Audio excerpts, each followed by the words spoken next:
Hello everyone. आज मैं एक स्पेशल टाइप के क्वेश्चन के ऊपर डिस्कशन करने जा रही हूँ, जहाँ पे हम लोग तीनों कंडीशंस कंसिस्टेंसी के यूज़ करके इसका आंसर निकालेंगे। तो फर्स्ट कंडीशन क्या था? No solution, then unique solution and infinite solution. ठीक है, तीनों का यूज़ करेंगे और इस क्वेश्चन का आंसर निकालेंगे। तो क्वेश्चन है, for what values of lambda and mu do the system of equations x plus y plus z equals to 6, x plus 2y plus 3z equals to 10, x plus 2y plus lambda z equals to mu have no solution, unique solution and infinite solution। ठीक है, तो ये बोल रहा है कि कोई एक सिस्टम ऑफ लीनियर इक्वेशन दिया हुआ है और यहाँ पे लैम्डा और म्यू का वैल्यू हम लोग को नहीं पता है। तो वो पूछा है लैम्डा और म्यू के कौन से वैल्यूज़ के लिए ये जो इक्वेशन है वो केस 1 में नो सोल्यूशन देगा, केस 2 में यूनिक सोल्यूशन देगा, केस 3 में इनफाइनाइट सोल्यूशन देगा। ठीक है, तो हम लोग को क्या पता है, जब हम लोग सिस्टम ऑफ लीनियर इक्वेशन पढ़ रहे थे वहाँ पे कंडीशन क्या क्या था? अगर कोई इक्वेशन का rank of A is equals to rank of A B हो जाएगा तो ये कंसिस्टेंट होगा। अगर ये दोनों इक्वल नहीं होंगे तो इनकंसिस्टेंट होगा। ठीक है, इनकंसिस्टेंट का मतलब क्या है? No solution. तो पहला जो पॉइंट है हम लोग को ये दिखाना है कि लैम्डा और म्यू के कौन से वैल्यू के लिए rank of A is not equals to rank of A भी हो रहा है। तो उसी केस में हम लोग क्या बोल सकते हैं, इसमें कोई सोल्यूशन एग्जिस्ट नहीं करेगा, दैट इज़ नो सोल्यूशन। ठीक है, तो सेकेंड और थर्ड पॉइंट में हम लोग क्या डिस्कशन करेंगे, rank of A and rank of A भी हो रहा होगा और यहाँ पे लेस देन एन के लिए हम लोग को इनफाइनाइट सोल्यूशन मिलेगा और इक्वल टू एन के लिए हम लोग को यूनिक सोल्यूशन मिलेगा। ठीक है, तो ये जो कंडीशंस है हम लोग यहाँ पे चेक करेंगे कि कौन से दो वैल्यूज़ के लिए ये हम लोग को सोल्यूशन देगा। ठीक है, स्टार्ट करते हैं। फर्स्ट जो स्टेप होता है वो क्या होता है, पहले हम लोग ऑगमेंटेड मैट्रिक्स लिखते हैं और ऑगमेंटेड मैट्रिक्स को हम लोग रो रिड्यूस्ड इक्लोन फॉर्म में चेंज करेंगे और उसको सॉल्व करते करते हम लोग को rank of A and rank of A भी मिल जाएगा। ठीक है, तो अभी सिस्टमेटिकली स्टार्ट करते हैं। Here K is augmented matrix, that is A matrix and B matrix. तो बी मैट्रिक्स ये 6, 10 म्यू और ये जो भी हमारा कोफिशिएंट है हम लोगों ने यहाँ पे लिख लिया। ठीक है, यहाँ पे 1 है तो इसे चेंज करने की ज़रूरत नहीं है, तो मैं क्या चेंज करूँगी, ये जो सेकेंड रो और थर्ड रो में 1 1 लिखा हुआ है उसे 0 बनाएंगे, फिर ये 2 को 1 बनाएंगे और ये जो नीचे 2 लिखा हुआ है उसे 0 बनाएंगे। ठीक है, तो वो प्रोसेस स्टार्ट करते हैं। तो पहला जो कंडीशन है हम लोग क्या अप्लाई करेंगे, row 2 will change row 2 minus row 1 and row 3 will change row 3 minus row 1। ठीक है, तो अब देखो इसको जब मैं अप्लाई करूँगी ये क्या देगा, यहाँ पे 0, यहाँ पे 0 हो जाएगा, ये 1 2 4 और देखो यहाँ पे जो रो 3 में क्या चेंज होगा, ये हो जाएगा 0 1 लैम्डा माइनस 1 म्यू माइनस 6। ठीक है, ये कैलकुलेशन में साइड में कर दी हूँ, तुम लोग चेक कर सकते हो। ठीक है, अब देखो मुझे यहाँ पे 1 मिल गया, यहाँ पे मुझे 0 बनाना है, तो 0 बनाने के लिए मैं क्या करूँगी, row 3 will change row 3 minus row 2। ठीक है, तो यहाँ पे रो 3 लिखा हुआ है और ये रो 2 का वैल्यू, तो इसमें से जो वैल्यू आएगा क्या आएगा, 0 0 lambda minus 3 and mu minus 10। ये जो लास्ट मैट्रिक्स आया है उसमें से हम लोग तीनों कंडीशन को चेक करेंगे। तो पहले नो सोल्यूशन के लिए देख लेते हैं। नो सोल्यूशन का फॉर्मूला क्या होता है, rank of A is not equals to rank of A B. Okay, तो अब देखो ये जो मैट्रिक्स लिखा हुआ है फर्स्ट रो और सेकेंड रो तो उसमें कोई चेंजेस नहीं होगा क्योंकि वो ऑलरेडी नॉन जीरो वैल्यूज़ हैं।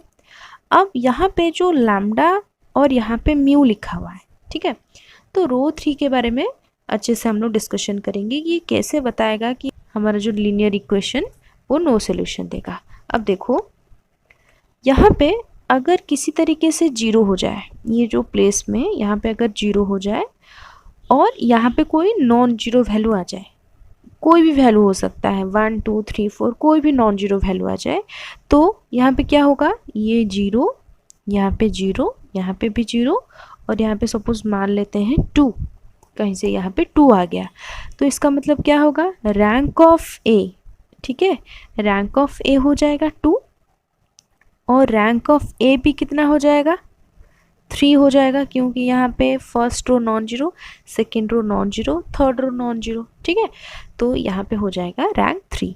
क्योंकि ये दोनों इक्वल नहीं है तो इनकंसिस्टेंट होगा। तो ये कैसे होगा, देखो वो वही पूछ रहा है कि लैम्डा और म्यू के कौन से वैल्यूज़ के लिए ये हमें नो सोल्यूशन देगा। ठीक है, तो मान लो यहाँ पे 0 कैसे आएगा, अगर लैम्डा का वैल्यू मैं 3 पुट करूँ और ये 3 - 3, इसीलिए तो यहाँ पे 0 होगा। ठीक है, तो ये जो म्यू का वैल्यू है, तो म्यू का वैल्यू सपोज मैं 12 मान लेती हूँ। 12 - 10 कितना हो जाएगा, 2 हो जाएगा, है ना।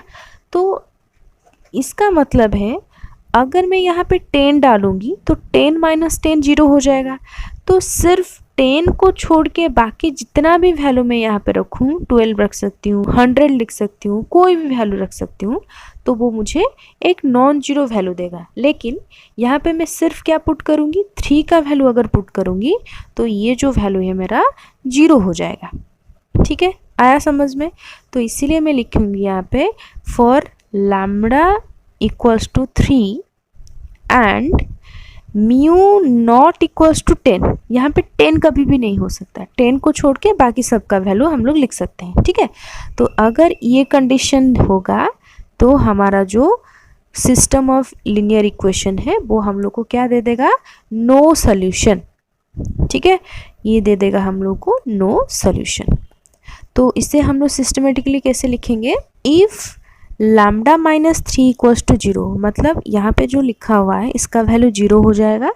मतलब लैम्डा का वैल्यू जब 3 में पुट करूँगी and mu is not equals to 10, तो म्यू अगर 10 हो जाएगा तो यहाँ पे भी 0 हो जाएगा ना, तो हम लोग को नो सोल्यूशन नहीं मिलेगा। Mu may have any value other than 10, 10 को छोड़ के बाकी जितना भी वैल्यू हो जाए तो उस कंडीशन के लिए हमें नो सोल्यूशन मिलेगा।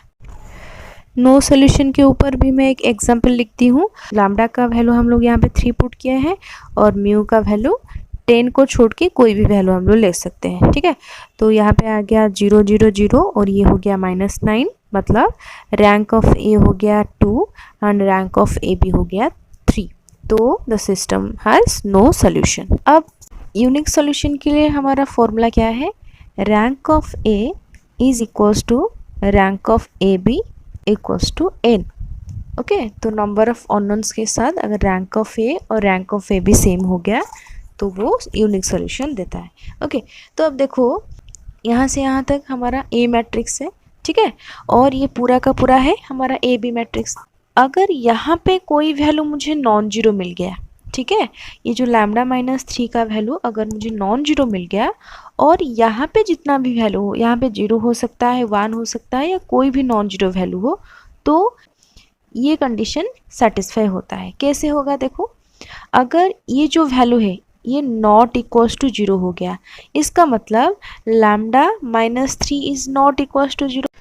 लैम्डा नॉट इक्वल्स टू 3 मतलब लैम्डा का वैल्यू 3 को छोड़ के बाकी जितना भी वैल्यू हम लोग यहाँ पे पुट करें वो हमेशा हमें एक नॉन जीरो वैल्यू देगा। ठीक है, तो सपोज मान लेते हैं ये म्यू के जगह पे लिखा हुआ है 10 और ये -10 इक्वल्स टू 0 हो गया। यहाँ पे 0 हो गया लेकिन यहाँ पे नॉन जीरो वैल्यू आ गया। तो जब हम लोग उसे मैट्रिक्स के फॉर्म में लिखेंगे तो ये क्या देगा, ये 1 1 1 6 0 1 2 4 0 0, यहाँ पे कोई नॉन जीरो वैल्यू है। ठीक है, तो मैं मान लेती हूँ ये 4 लिखा हुआ है। ठीक है, और ये यहाँ पे आ गया 0, तब भी ये जो मैट्रिक्स है रैंक ऑफ ए कितना हो जाएगा, first row non zero, second row non zero, third row भी नॉन जीरो, तो रैंक ऑफ ए होगा हमारा 3। ठीक है, तो अब देखो ए बी मैट्रिक्स है तो first row non zero, second row non zero और थर्ड रो भी नॉन जीरो, क्योंकि ये 0 0 4 0 एक ही रो में हम लोग कंसिडर करेंगे। तो इसका मतलब रैंक ऑफ ए बी भी हमारा क्या होगा, 3। एटलीस्ट कोई एक नॉन जीरो वैल्यू है तो वो पूरा का पूरा रो नॉन जीरो हो जाता है, ठीक है। तो इसीलिए जब मैं ये कंसिडर करूँगी रैंक ऑफ ए बी का वैल्यू, यहाँ पे भी 3 हो जाएगा, ओके। और हम लोग को पता है नंबर ऑफ अननोन्स कितना है, 3 है, मतलब एक्स वाई जेड का हम लोगों को वैल्यू निकालना है। तो ये कंडीशन सेटिस्फाई हो गया, rank of A is equals to rank of A B equals to N, okay. तो हम लोग क्या लिखेंगे यहाँ पे, lambda minus 3 is not equals to 0, मतलब ये वैल्यू कभी भी 0 नहीं हो सकता, that is lambda is not equals to 3। अब देखो ये म्यू का वैल्यू कुछ भी हो सकता है, म्यू का वैल्यू 10 भी लिख सकते हो, नहीं तो हम लोग यहाँ पे 12 भी लिख सकते हैं, 100 भी लिख सकते हैं, कोई भी वैल्यू लिखो, ये ए बी का रैंक 3 ही होगा, क्योंकि यहाँ पे हम लोगों ने नॉन जीरो वैल्यू लिया है, ठीक है। तो हम लोग लिखेंगे mu may have any value। अब इसे सिस्टमेटिकली लिखते हैं, case 2 that is unique solution, if lambda minus 3 is not equals to 0, that is lambda is not equals to 3 and mu may have any value, then the rank of coefficient matrix, that is rank of A equals to 3 and the rank of augmented matrix, that is rank of A and B equals to 3, okay। then rank of A equals to rank of AB equals to n, that is rank of A हो गया हमारा 3, rank of AB भी 3 and number of unknowns भी 3। तो the system has unique solution। तो ये condition अगर satisfy हो गया तो हम लोग बोल सकते हैं ये सिस्टम यूनिक सोल्यूशन देगा, ठीक है। इनफाइनाइट सोल्यूशन का मतलब क्या होगा, देखो यहाँ पे 0 है, यहाँ पे नॉन जीरो है, लेकिन अगर यहाँ पे किसी तरीके से 0 आ जाए, ये 2 के जगह पे 0 आ जाए, इसका मतलब क्या है, ये जो लास्ट रो पूरा का पूरा 0 हो गया, मतलब रैंक ऑफ ए का वैल्यू होगा 2 और रैंक ऑफ ए बी का वैल्यू होगा 2, that is they are less than n। तो इनफाइनाइट सोल्यूशन के लिए हमारा फॉर्मूला क्या है, rank of A is equals to rank of A B less than n, ठीक है। तो किसी तरीके से मैं अगर रैंक ऑफ ए का वैल्यू 2 निकाल लूँ, रैंक ऑफ ए बी का वैल्यू 2 निकाल लूँ, और यहाँ पे हमारा 3 क्या है, नंबर ऑफ अननोन्स है, तो ये कंडीशन के लिए हम लोग को इनफाइनाइट मेनी सॉल्यूशन मिलेगा, ठीक है। तो ये कैसे पॉसिबल होगा, जब यहाँ पे लैम्डा का वैल्यू 3 होगा एंड म्यू का वैल्यू 10 होगा, ठीक है। Lambda minus 3 equals to 0 and mu minus 10 equals to 0, that is lambda equals to 3 and mu equals to 10, then the rank of coefficient matrix, that is rank of A equals to 2 and rank of augmented matrix, that is rank of AB equals to 2, okay. तो अगर ये दोनों same हो जा रहे हैं तो consistent होगा, नंबर ऑफ अननोन से छोटे हैं तो इसीलिए वो इनफाइनाइट नंबर ऑफ सॉल्यूशन देगा। तो हम लोग यहाँ पे लिखेंगे rank of A is equals to rank of A B is less than n, that is 2 equals to 2 less than 3, so the system has an infinite number of solutions, okay. तो एक ही question में हम लोग को तीनों condition satisfy हो रहा है कि नहीं हो रहा है वो चेक करके दिखाना था।